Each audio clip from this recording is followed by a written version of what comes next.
Co-presented by Vimal. बोलो जुबान केसरी. आळंदीमध्ये पवारांच्या राष्ट्रवादीच्या विकास लवांडेंवर शाईफेक. वारकरी संप्रदायातील घुसखोरांच्या यादीवरून राडा.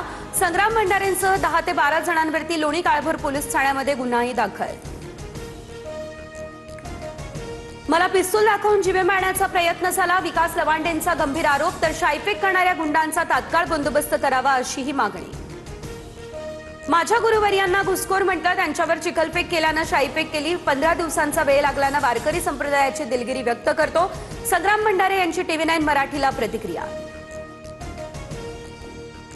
मंत्री नितेश राणेंसह आमदार संग्राम जगताप यांच्याकडून भंडारेंच्या कृत्याचं समर्थन. छगन भुजबळ, अंबादास दानवे यांच्यासह रोहित पवारांकडून शाईफेकीच्या घटनेचा निषेध. MIMचा नगरसेवक मतीन पटेलचा व्हिडिओ सोशल मीडियावर व्हायरल. मुलींचा अश्लील व्हिडिओ रेकॉर्ड करून ब्लॅकमेल करत असल्याची माहिती. अनेक व्हिडिओ पोलिसांच्या हाती देखील लागले अशी सूत्रांची माहिती. नाशिक TCS धर्मांतरण आणि अत्याचार प्रकरणी निदा खानची SIT कडून चौकशी. महिलांना धर्मांतरण करण्यासाठी दबाव टाकल्याचा निदा खानवर आरोप. चौकशीतून अनेक घडामोडींचा उलगडा होण्याची देखील शक्यता. निदा खानला लपवण्यात MIM नगरसेवकाचा हात. धर्मांतरण रॅकेटमध्ये अजून कुणी सहभागी आहे का, सर्व काही तपासलं जाणार. मुख्यमंत्री फडणवीसांची माहिती. तर MIMचा हात असल्यास पोलीस काय करत होते, अंबादास दानवेंचा सवाल. नाशिकमधील TCS प्रकरणी राष्ट्रीय महिला आयोगाचा अहवाल सादर. आयोगाच्या शिफारशींनुसार कठोर आणि कारवाईचे आश्वासन. तर महिला आयोगाकडून मुख्यमंत्री फडणवीसांना अहवालही सुपूर्द. मराठवाड्यातल्या बँकांमध्ये 500च्या नोटांचा तुटवडा. ट्विट करत अंबादास दानवे यांचा हा आरोप. RBIने लक्ष घालून समस्या सोडवण्याची देखील केली विनंती. लातूर, धाराशिव, परभणीमध्ये अनेक ATM बंद. जळगावच्या 40 गावात मध्यरात्री अज्ञात जमावाकडून दगडफेक. तर मैतर कॉलनी या परिसरातील अनेक घरांचं नुकसान.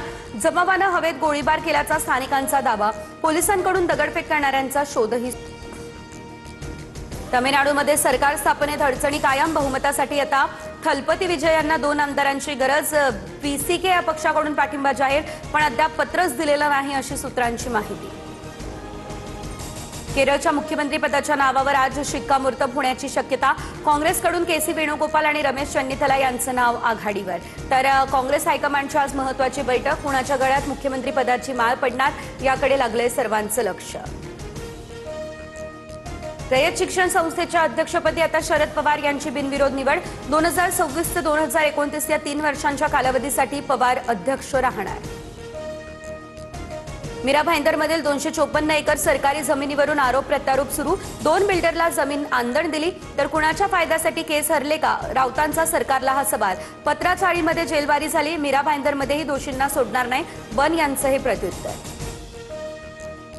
प्रदेश अध्यक्षांविनाच महायुतीची समन्वय समिती स्थापन. तिन्ही पक्षांमध्ये समन्वय राखण्यासाठी आता मंत्रिस्तरीय समिती. भाजपकडून बावनकुळे आणि महाजन, शिवसेनेकडून उदय सामंत आणि दादा भुसे, तर राष्ट्रवादीकडून भुजबळ आणि मुश्रीफ या समितीमध्ये असणार. महायुतीत एकमत होत नाही, त्यामुळे महामंडळ वाटप रखडलेलं. इच्छुकांची संख्या अधिक, त्यामुळे महामंडळ वाटपास ब्रेक. नाराजी नाट्य वाढू नये म्हणून महामंडळ नियुक्तीमध्ये दिरंगाई अशी सूत्रांची माहिती. नाशकातल्या कुंभमेळ्याच्या पार्श्वभूमीवर पालिकेकडून अतिक्रमण हटाव मोहीम. द्वारका परिसरासह शहरातील विविध भागांमध्ये बुलडोझर कारवाई. 9 JCBच्या माध्यमातून पालिकेकडून कारवाई सुरू. मुंबईमध्ये डिझेल पुरवठ्यामध्ये 5 ते 10% कपात. डिझेल पुरवठ्यातील कपातीमुळे उपलब्धतेवर परिणाम. मात्र पेट्रोलचा पुरवठा स्थिर, त्यामुळे सामान्य वाहनधारकांना दिलासा. पुणे आणि नाशिकमध्ये CNGच्या दरात वाढ. CNGचे दर प्रति किलो 1.5 रुपयांनी वाढले. CNGसाठी आता 92 रुपये 25 पैसे मोजावे लागणार. अमरावतीच्या अंजनगाव बारी गावामध्ये वादळ वाऱ्यासह गारपीट. तर कांदा, गहूसह केळी आणि संत्रा बागांना मोठा फटका. नुकसानीचे पंचनामे करून मदत करण्याची शेतकऱ्यांची मागणी. ठाणे आणि मुलुंड दरम्यान नवीन रेल्वे स्थानकाला मंजुरी. रेल्वे मंत्री अश्विनी वैष्णव यांची ही माहिती. मुख्यमंत्री देवेंद्र फडणवीसांना पत्र पाठवून दिली माहिती. पुण्यातील मोरगाव, थेऊर आणि सिद्धटेकमधील अष्टविनायकाची मंदिरं भाविकांसाठी बंद. देखभाल दुरुस्तीच्या कामासाठी किमान महिनाभर बंद असणार मंदिरं. नित्यपूजा मात्र चालू राहील. पश्चिम रेल्वेवर आज रात्रकालीन ब्लॉक घेतला जाणार. रात्री 12:30 ते पहाटे 4:30 वाजेपर्यंत बोरीवली ते भाईंदर दरम्यान मेगा ब्लॉक. मध्य रेल्वेवरती उद्या असणार ब्लॉक. Co-presented by Vimal. बोलो जुबान केसरी.